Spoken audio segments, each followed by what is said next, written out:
Good morning, everyone. Wow, what a crew. Hi. How are you all?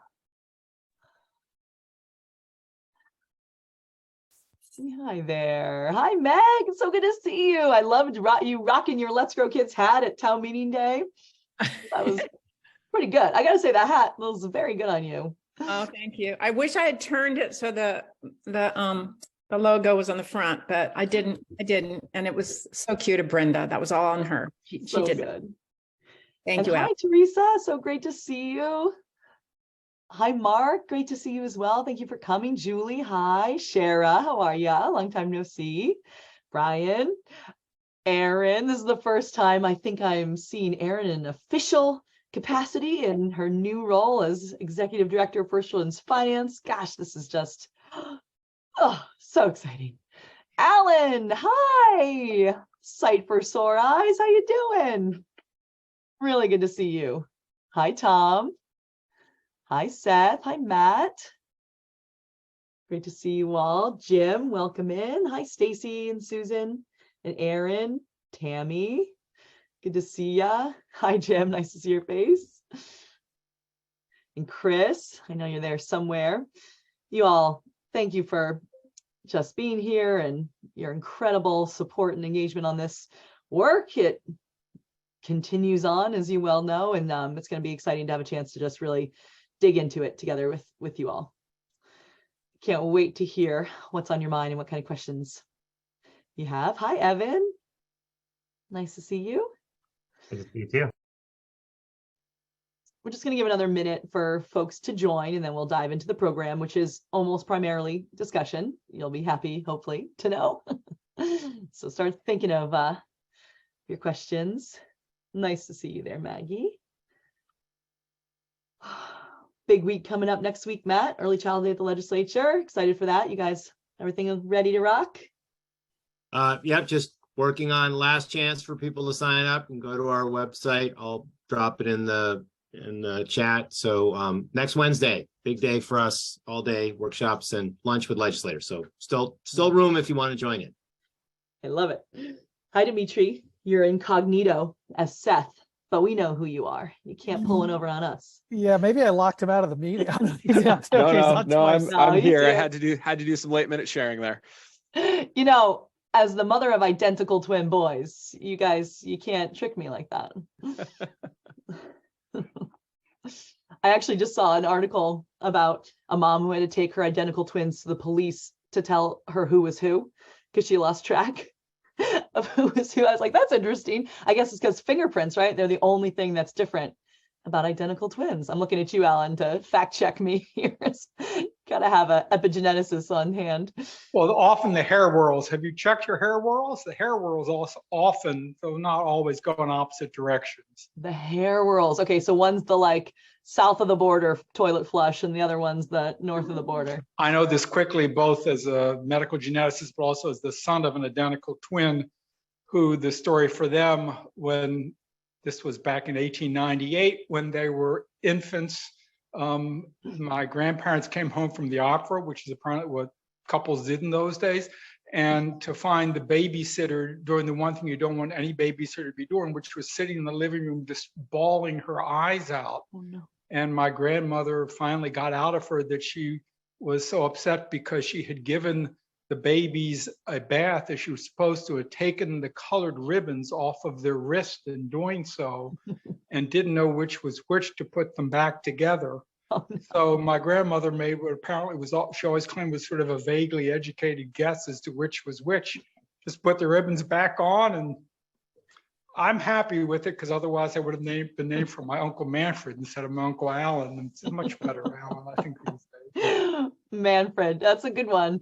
But yeah, I love it. So you never know. It could be a major historic case of mistaken identity. But in my view, what's the difference, right? So what's in a name anyway?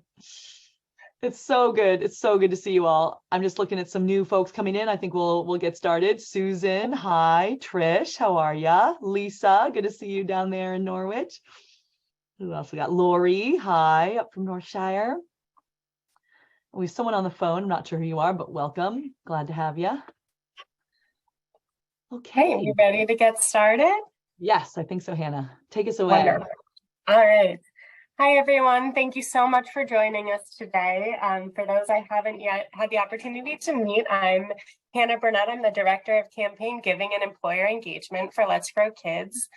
And you are all here today to get a sense of where we are. We're a little past midway, the legislative session. We're coming off of a great town meeting week and wanted to give you kind of a sense of where the bill is, where it's headed, and what roles you can play to help us shepherd it through the remainder of the legislative session. So as part of the Let's Grow Kids team, I'm so grateful that you're all here to join us in this work. And as the parent of a recent one-year-old who is in high quality childcare, I have just incredible appreciation for the work and commitment you all have to this mission, and know that I wouldn't be able to keep this job if it weren't for the work that you all are doing to make this system sustainable, and my kid wouldn't have the same opportunities to thrive. And so really just wanted to express gratitude for all you're doing to make sure that every family in Vermont has the incredible opportunities that my family has,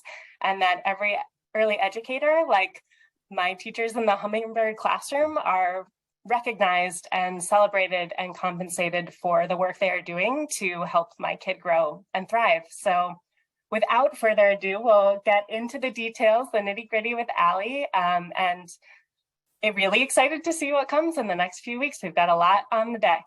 So thank you. Thank you, Hannah. And baby Jack turned 1. I mean, how is it possible? Welcome to the infant time warp. I think almost everyone on the call can commiserate with you.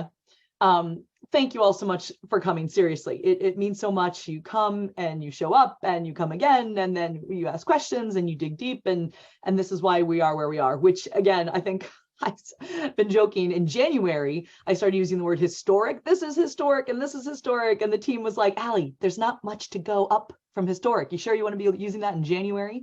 But yeah, because it just feels like this is where we are, folks. It's hard to minimize what's happening. The legislature is grappling with a full transformation package for childcare, and that's because of all of you.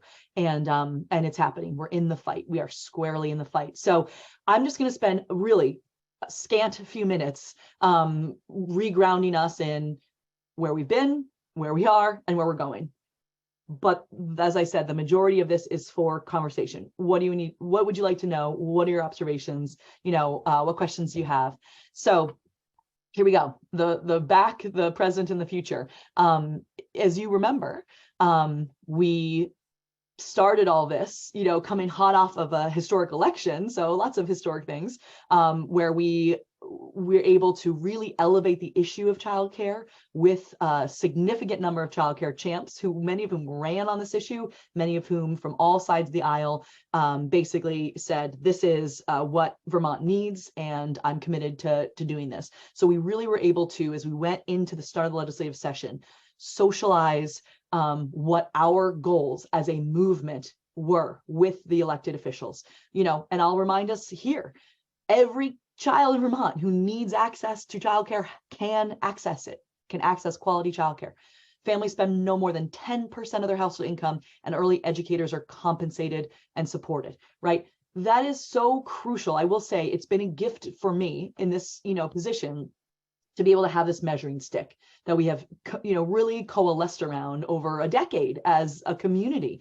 This is what we seek. We can't be more transparent than that. And we won't really take any half measure, as an answer. This is the solution that we're after. We have really good reasoning for it that you all sort of created the case for, and this is what we're doing. And it has allowed us to come back to that, and keep everyone's focus through lots of twists and turns. It's only March 10th, and we have, as you know, many twists and turns already in these 3 short months. So then January and February, boom, right out of the gate, the governor said $48 million of real general fund dollars for childcare. We said, great start, not enough, but we will take 48 million general fund real dollars as a down payment to the full systems transformation. The findings were released from the early care and education financing study. affectionately known in our circles as the Rand report. That was exactly what we needed it to be, if you recall.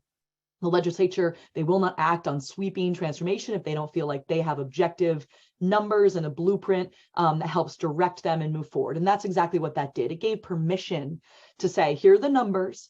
This is what it looks like for Vermont. Here's how we're going to move forward. It is reasonable for Vermont to expect that we have the finances to actually fund a full system of high quality childcare, and gave some sort of scenarios and some numbers to that. Then the childcare bills were both introduced in the House and the Senate. It was decided in the legislative sort of world that it would start in earnest in the Senate, but the House also introduced a bill and sort of a show of support that there was a top priority for them this year. And then we supported, and you all delivered testimony to lawmakers, Vermonters from all walks of life, and national experts too, came in, really shaped the conversation, and took the draft bill where it is today. So here we are in March, zooming towards the present day. The Senate committee is continuing discussions. It is our expectation that they will vote the childcare bill out of Senate Health and Welfare, which has been the policy committee. They call it the committee of jurisdiction for this issue. They have been debating the finer points, and they will vote it out, we expect, by next week. Probably Wednesday, Thursday is probably most likely of next week. So stay tuned, because that will be another word historic being pulled out when they vote it out of committee, which would be the first major hurdle. And then it moves on to Senate Finance, Senate Appropriations. That's where the money gets added in. Any sort of new revenue or reallocation or appropriation line gets popped in there. And then we expect it to pass out of the Senate on time. There are deadlines by which you must meet for these things. Then it goes to the House. The House sort of starts all over again. I'm looking at you, Sarah Kenny. Keep those deep breathing exercises, because just when you've done the hardest work of your life, we start all over again on the House side. And then we are going to punctuate all of this by a major moment that we really need you. We really need you. I cannot emphasize this enough. And all your friends and your family and your neighbors, and fill up a bus to come to the State House lawn on April 12th. Okay, this is a show of force. This is a show of our measuring stick. Over a decade of our work together, we're not going to take no for an answer. We need this done, and we need it done right. And this is our chance to really express that in a very visible way, with folks from all over Vermont coming to the State House lawn and saying thank you, and showing support, and standing with our lawmakers and directing them to the details that will be necessary for this to really work. That's on the 12th. And then finally, May, flowers, sunshine, we can hope, a childcare bill passing out of the House. And perhaps this is an aspirational bullet, but the governor signs the bill into law, or it becomes law in another manner that we may have to also work on together if it gets to that point. So this is the ghost of childcare, past, present, and future. And that's really what I wanted to just ground us in together. It's really, I think, important, a couple key notes before we dive into conversation, for us to remember that there was a bit of a surprise, I guess I would say, or something that was a little unexpected when the bill was introduced, which was, instead of sort of building off of what we did together on H-171 or Act 45, there was a bit of a new idea around pre-K that has now been turned into a study. It no longer lives in this bill. This is now a sort of clean childcare transformation that maps more towards Act 45 and the work we've done together, building towards this transformation. I also really want to remind us, this is a biennium, fancy word for saying it's a 2-year term. It's a 2-year cycle. All of these lawmakers were elected for 2 years. They come, they serve, they go home in May, sometime mid-May. They come back and they're allowed to retake up bills that are partway through, second sort of phases of the same conversation, all the same folks, all the same context. So it's just really important for us to remember that's the construct we're working within. It's this 2-year biennium. We hope and expect to get as much or all that we can legislated right away in one big vehicle, but we are working within this sort of 2-year biennium. And the other thing I'll say is, as the bill stands now, we're waiting to see the latest draft all marked up and ready to be voted out. But what we understand is that our agenda, our legislative agenda is alive and well. It's largely what is moving forward in this bill as far as, affordability, compensation, true cost of care, sort of these key, points that we have been sort of socializing and educating around for some time. So that is, just some key points. And I guess the last thing before we turn the conversation, I'll tease a confidential. It's more embargoed than confidential until we get all the, fine print signed. But Cat Wright and the Cat Wright Trio is just confirmed to be at the rally on the 12th. And if some of you recall, she worked with us and wrote the song Something Beautiful, which has sort of been the anthem for this movement, and she'll be performing that live at the rally. We have a lot of early educators closing their programs, bringing their families, bringing their kids to the State House lawn, and we want to make this a major moment and also a celebration and fun for them to recognize their hard work and also how hard it is to shut down and bring a bunch of kids to the State House in the middle of the week. So that's where we are. Ray, if you want to take down the slides, let's look at each other in the face and have a conversation. What are you all feeling? What is surprising to you? What do you need clarification on? How y'all doing? And hi, Cheryl, Rebecca, and Sonia, a couple new faces since we got started.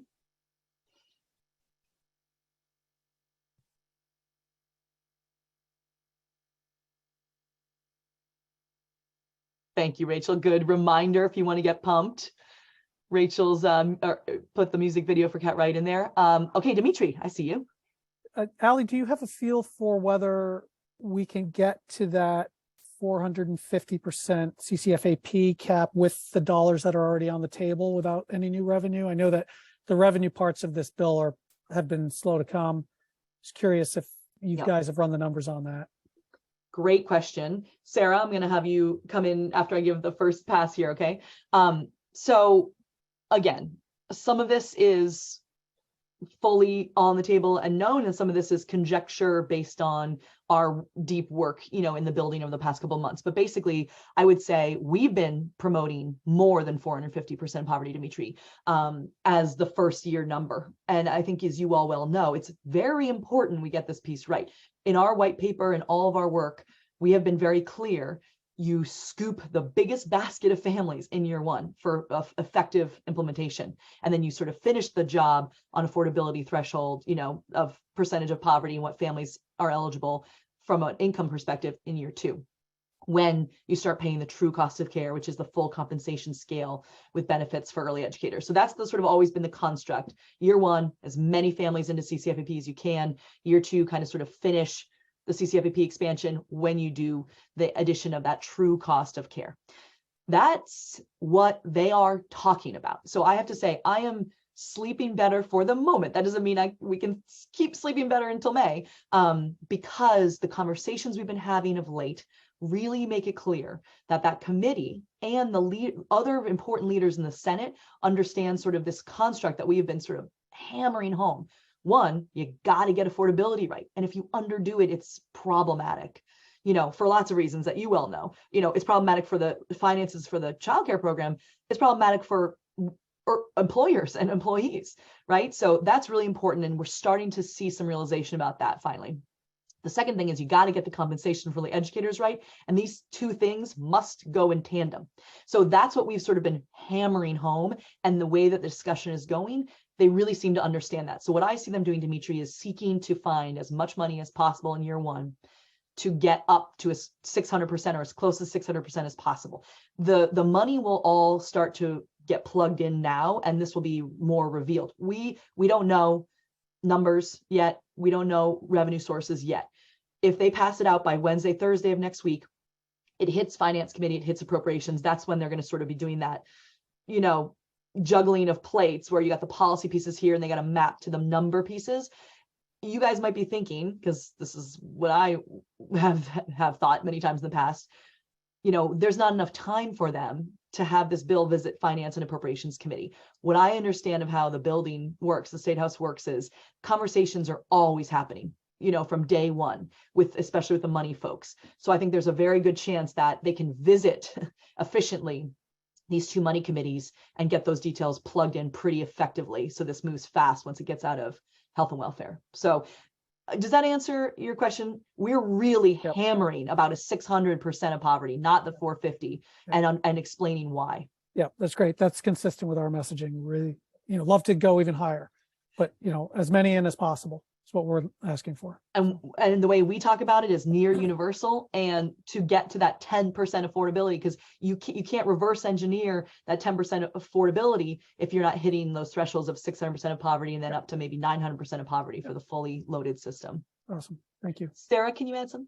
Yeah, the only thing I would add to that, Allie, is that based on the conversations that have been happening in the committees, it does seem, Dimitri, like they are intending to do some level of revenue raise this year. I don't know what that will look like or what the source would be, but probably I would say in the next week and a half, we should know a lot more as the bill travels to finance and they start. I'm sure that there are conversations happening behind the scenes to sort this all out, and it will become apparent to the rest of us very soon, I think. Yeah. I'm pretty excited to get moving on to the next station in the finance and appropriations and hear what the conversation's like, even if it's swift, and hopefully it is.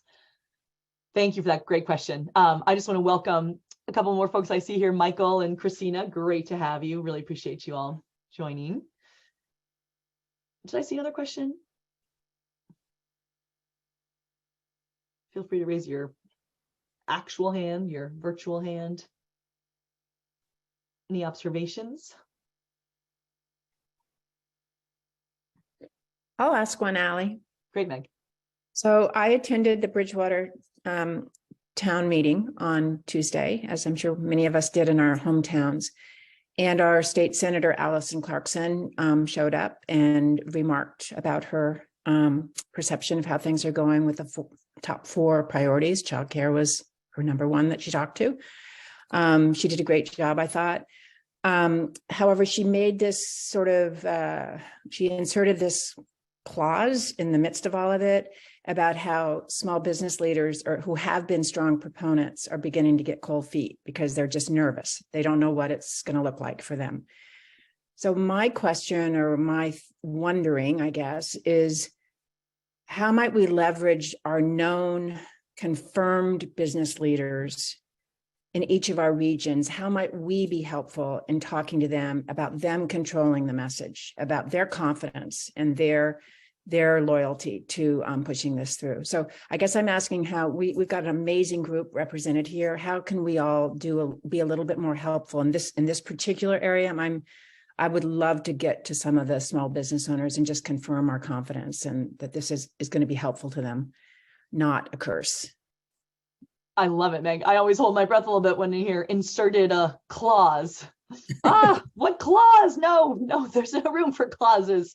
That's such a good point. I wonder if Seth or Dimitri or anyone, I mean, you all aren't necessarily sort of representing small businesses en masse, but this is an interesting point. I think we need to continue to push our business voices out, because when we start talking about affordability, I believe now that the pre-K piece is a study, we can finally sort of focus on the finer points of affordability and the money, which is what we've expected this conversation to revolve around from day one. So it's a little bit late, that we're doing that, but that is, I think, the remainder probably of the deep conversation here is going to be about the money and how it works and what the affordability piece is. And that's why we're fighting so hard for that affordability to be on target.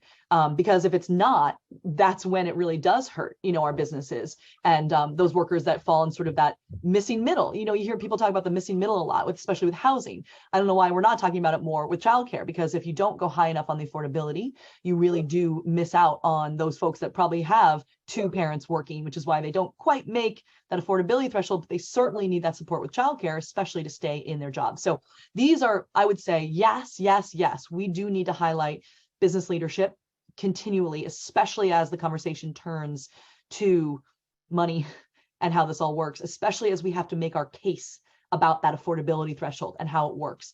Because as you guys know, this is so sophisticated, it's like a puzzle piece. It all fits together. Well, where's the money going to come from? And how can we show the cost benefit of that investment, even despite where that money comes from, on the output and how it will support a small business? So I don't know, I'm curious, does Brian or Dimitri or Seth, not to put you on the spot, but ideas of how to continue to sort of put your voice front and center to explain sort of the cost benefit. Hey, Allie. Hey, this is Brian Leffler over at Instamart. I totally get people's concerns about this, but I'm a very optimistic person, especially on this particular issue. This is going to be a huge economic uplift for our whole state. So we're going to make an investment here, right? And we're going to add a ton of people that will be able to work more. Like we're going to fill jobs, right? We're going to have the working parents making more. We're going to have a better childcare system. All the people in childcare are going to make more. And it's going to be better for our children. It's going to be better for the long-term economic health of our state because we've proven that the early childhood education of children has helps them with their whole life. But the bigger thing, we're going to become a destination employer for all 49 other states where we're going to bring in highly qualified people that want to come work in Vermont. It's going to uplift the economy of our whole state with. I know with basically not too much money. I mean, I know it's a big budget item, but certainly not the biggest budget item the state has ever looked at. Great. Now, how can we get all your friends in all counties to start sort of showing that, right? I think that is so good, Brian. Again, like this is why you're an invaluable champion here. But I really do feel like then the next step is, so Meg's over in the eastern side of Vermont, and maybe we can have some peer-to-peer business discussions that help get folks where Meg lives sort of. Maybe we could make just a little index card, and we could put like 5 or 6 of those bullet points on it and hand it out to like the people on this call. People could just have it. And when you're in your town and you were talking to like the local store owner or whatever, you could just, if it came up, you just have your bullet points ready to go. And I just think everyone has to frame how they're looking at this. I love that, Brian. If we all think it's an expense, we're never going to get it through. But if we see that we're investing in our state and in our families and in our children, we have a fighting chance. I love that. I'm all about index cards or note memos on the iPhone. I really appreciate that, Brian. And I know we're recording, by the way, and I think we've jotted down the bullet points from what you just said. And as always, it's incredibly compelling. Seth, can I toss it to you? Sure, love to. Obviously we, as the Vermont Business Roundtable, maybe don't quite represent the small businesses of Vermont quite as much, but I think to Brian's point, if we are going to be viewing this as an investment, which we rightly should, and we see this as an economic opportunity, to Dimitri's point, what we really need to be doing is making sure that it's expansive as possible, while still remaining within the bounds of the art of the possible. And I think that's really the rub, right? And that's that's the question that we've always had around the funding and around the financing is people want to make sure that they're building a robust system and not just expanding programs. And there is an opportunity, as it's currently drafted, for expanding essentially CCFAP up to, that higher 450 amount. We think that misses out on a tremendous opportunity. But we also recognize that there are costs that scale with that. As you increase to higher FPLs, we need to be considerate about what that ROI is, and some of that ROI is community wide, as Brian was talking about, and some of that needs to be considered as businesses are looking at their own operations. But it's the opportunity to encourage businesses to see this as the investment. Investment in their workforce and investment in their economic opportunity really hinges on a broad implementation. Yeah. Yep. We couldn't agree more. I think that's right. And so, we've been talking about this too. I love that language. A program or a system. And some folks say Vermont is programs rich and systems poor, right? It's like, are we going to transform a sector into a fully fledged, self-sustaining, thing that actually meets the goals of the outcomes, both from population, demographics, employer, child development, all the above. Oh, bye, Dimitri. Okay, so I thought I saw another hand, but I also saw a question in the chat, so I'll move to that. By the way, I can't tell you how much I value your voices, Seth and Brian and Dimitri before he left too, because this is such a big price tag. We are not going to get around having the discussion about how the investment works, and the messengers matter in that one. So can't thank you enough for your partnership and sharing that. So Sonia, I think that is, they're asking to raise public school teachers' base salary. Does that interface or affect our ask? It's all relative for sure. You know, we're definitely, all of it sort of creates the context and perspective. But we've been, as you know, Vermont AYC has been working for a long time in the field, as you very well know, Sonia, to do the advancing this profession work, using the framework nationally, talking to early educators. So, you know, that research, I just have to say, I feel like that is the best thing that not enough people know about that's been happening in this movement. You know, when we talk to legislators, it's like, okay, great, we're finally ready to transform the system. Oh, wait a minute, what about creating the profession of early child education? That's like a 10-year project.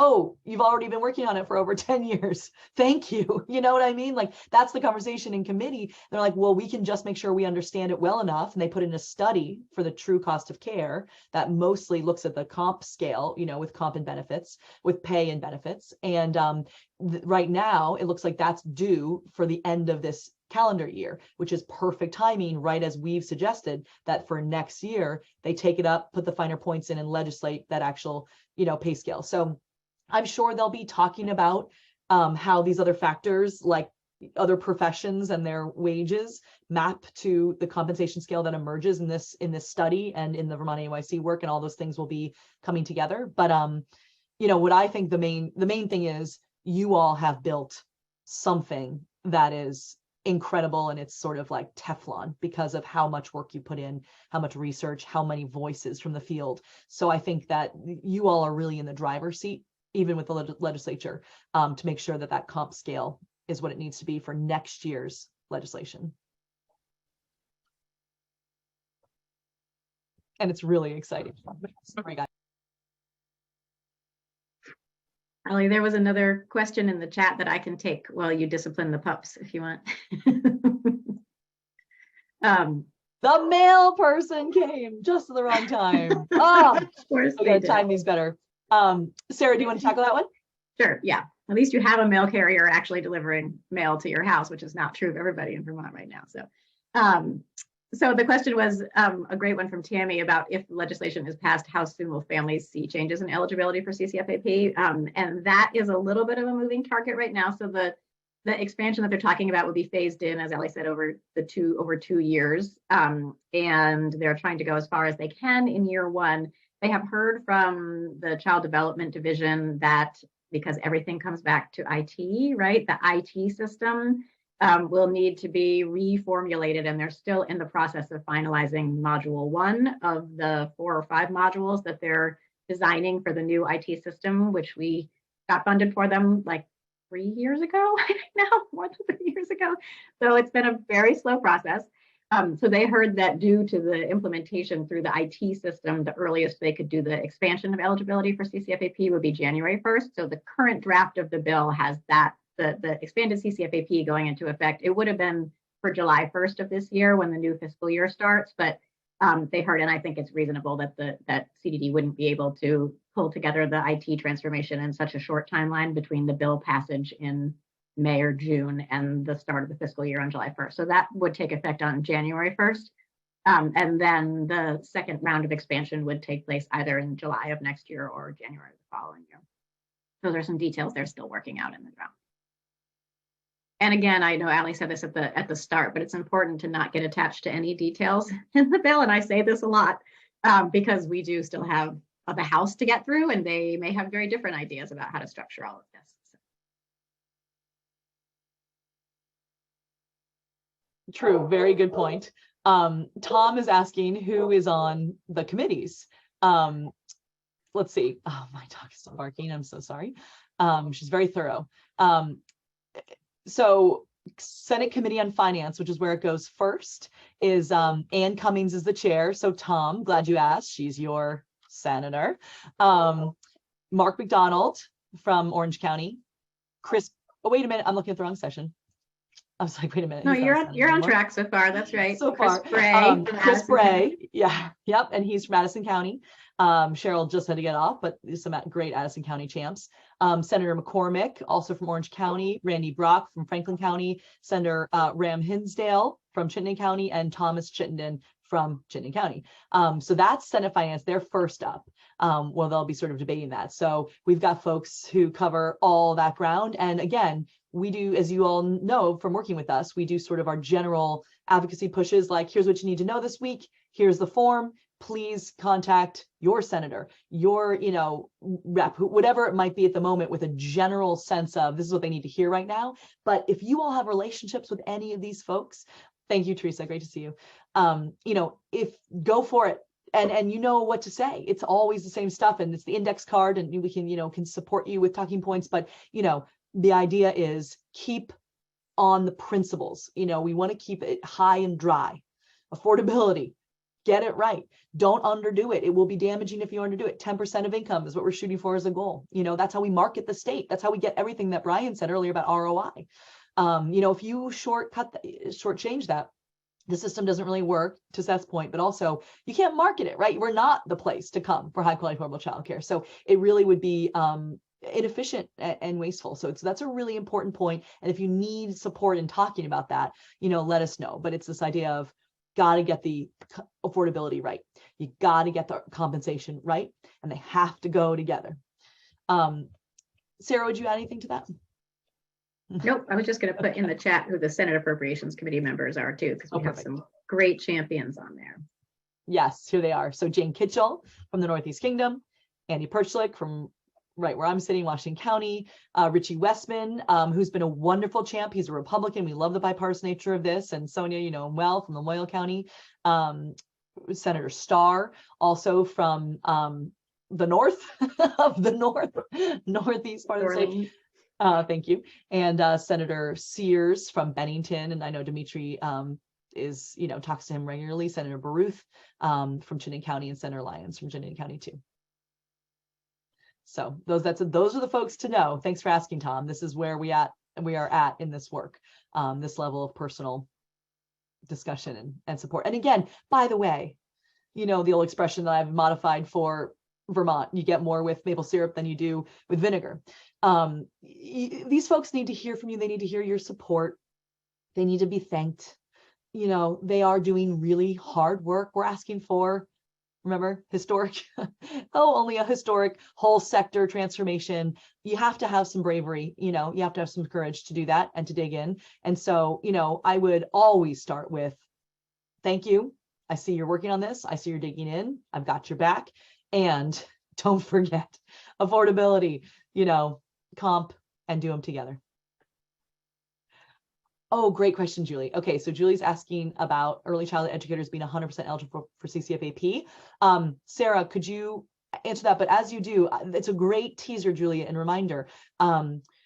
There are some really good things about this bill, if we want to dig into the finer points just for 1 second, right? In addition to them sort of seeming to understand that they got to go as far as they can on affordability and find that money and do that, they got to get payments to early educators in year one to hold on to the workforce we have, show them that we're coming, and give that, much needed financial support before we click in to the true cost of care next year. There's also moving towards payments based on enrollment instead of attendance, which we've been fighting for forever. That stabilizes programs, stabilizes the field. So in other words, you get the money if you have 20 kids enrolled, not if you have 15 kids showing up because 5 are sick one day, right? So that's attendance based versus enrollment based.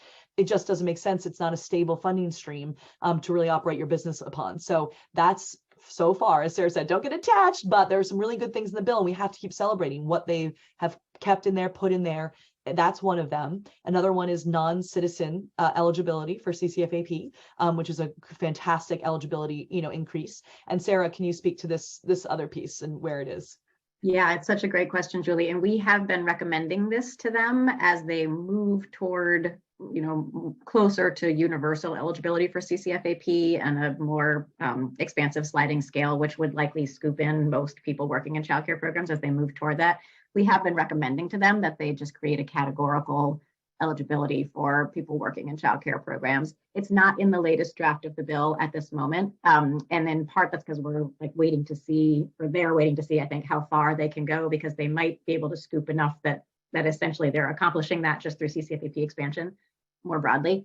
But that has definitely been in all the memos that we've been submitting and testimony we've been submitting to the committee as a way to, again, support sort of a bridge for the field right now as we move toward a place where we're reimbursing programs so you can actually pay and provide benefits that we know folks deserve.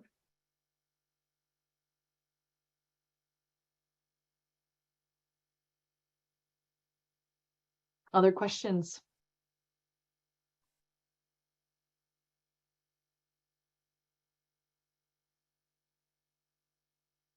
I don't know if people have been following along to the testimony. It has been like a seminar, nothing short of sort of a deep seminar on policy and experience. And I just have never seen such thoughtful, kind of calm discussions of, personal stories. And it's really, it has been just something amazing to watch. And Rebecca, you were one of the people I'm talking to. Your testimony was fantastic, talking about the early learning initiative and your experiences on the ground in Burlington. I mean, what better than actually moving theory to practice? Well, if you don't believe the textbook, how about what we've seen work on the ground in Burlington, especially with new Americans and folks who truly need this high quality care and are getting it and accessing it, and then you show the ripple effects. Oh, and look what happened.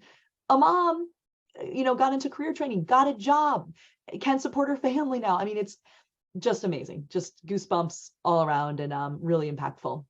And you haven't asked a question, which is why I was looking at you. Okay, so pre-K, is it totally on the bill now? A study on how to address in the future? Yes. So what's happened is the pre-K pieces, so 117 pages of the bill is the full page of the bill. I think the first 50 pages about pre-K have now been taken out, moved to Senate Education Committee, and turned into a study. And I think that really mirrors the community, the movement's perspective. We've been on the ground for over a decade. I mean, 50 years in some cases. My gosh, Luann Beninati, who is on our programs team, she's been holding signs that Vermont does not work without childcare since, for 60 years.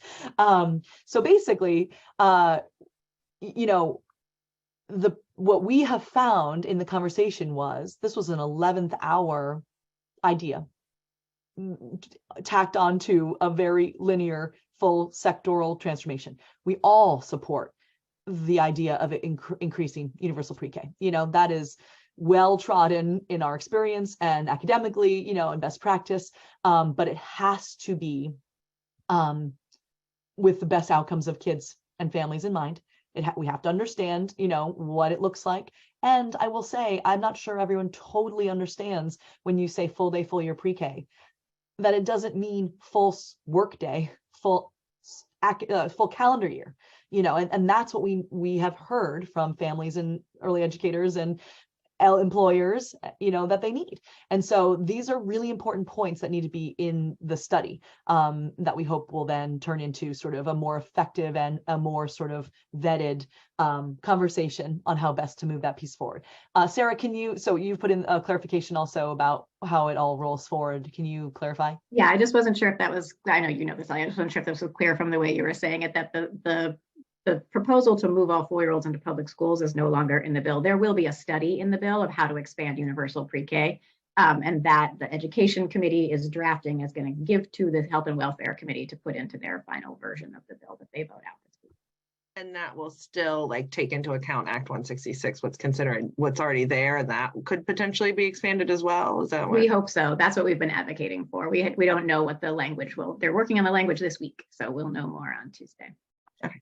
In other words, for those who really speak the jargon with us, the idea of expanding universal pre-K within our current mixed delivery system, which means you can access it when and where you need it in a qualified private program, public program.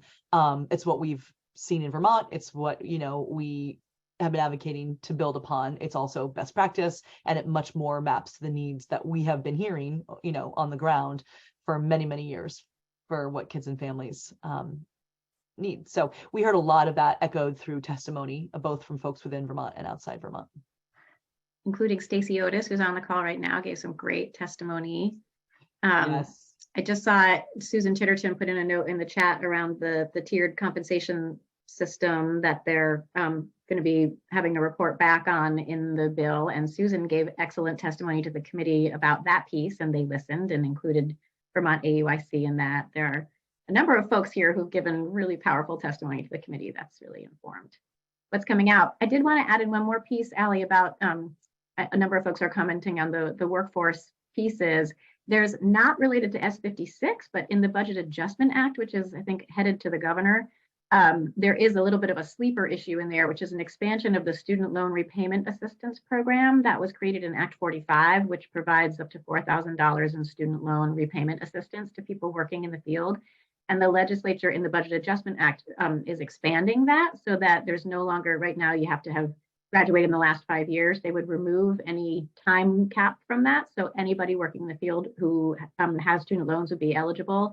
And they also added in the Senate a piece that would say, if you've already paid off your student loans, that you could get a sort of a retroactive $4,000 payment to help offset some of that cost burden to you. So they've been looking also for other creative ways to be supporting the field right now, which is really exciting to see. So I'm sorry, quick time check. We promised to get you out of here by 10:45. I appreciate you all. I was so engaged in the conversation, I did lose track of time, I will admit. So what a great group. My goodness, we couldn't do this without you, from just total realistic standpoint, everything that you offer, both as advisors and sort of cheerleaders in your way, just being here, supports us so much, to your great expertise, your work in community, your work with kids and families every day, your work with the economic development side of it. It's amazing. So thank you, thank you, thank you. What a great way to, kick off a Friday. And I'm going to hand it to Hannah to just, maybe ask what we need right now and close us up. Yes, absolutely. Echoing Allie's gratitude. As you all likely know well, the next big step is a moment for collective support and celebration on the State House lawn with Kat Wright and many, many other Vermonters. So I just popped the registration link for the rally into the chat. We'll send it out as an email as well, but really so much gratitude for those who have already signed up. We heard this morning that to date over 28 childcare programs are closing for that day and bringing their over 400 staff to help really bring attention to policymakers. A couple of them are here on this call. It's so exciting, encouraging families to join. And we're really trying to grow this base of support so folks can see in real time all of the Vermonters calling for change. So encourage you to sign up, encourage you to share why you are signing up and joining, why you have the courage to care with your friends and neighbors and coworkers. And again, we'll send out some more information so that you can very easily push this out on your social media, sign up yourself. So stay tuned for that piece. And we hope to see you all on the State House lawn at 1 p.m. on what is hopefully going to be a bright, sunny, and warm April 12th. Hopefully is right. Have a rally in April, they say. Enjoy the sunshine. We'll be there, rain, shine, sleet. Last time we did in April, we were all eating our hair while we were trying to get the points across on the podium. But can't wait to see you all there. Seriously, please come. Please bring your employees, your families, your neighbors. This is a big moment. I think it's going to be really gratifying and impactful to all be there together. Thank you all so much. Have a great Friday. Thank you all as well.